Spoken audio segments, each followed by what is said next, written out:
এক পিস পটল, পেঁয়াজ, একটু আপনার দারচিনি মশলা এবং সাদা ফল দিয়েছি আর মুরগির মাংস।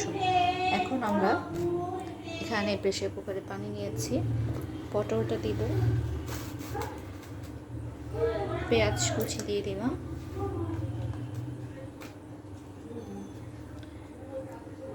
দারচিনি এবং সাদা ফল দিয়ে দিলাম একটা,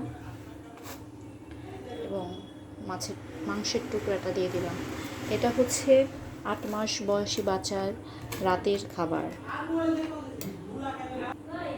এখন একটু দেব হলুদ,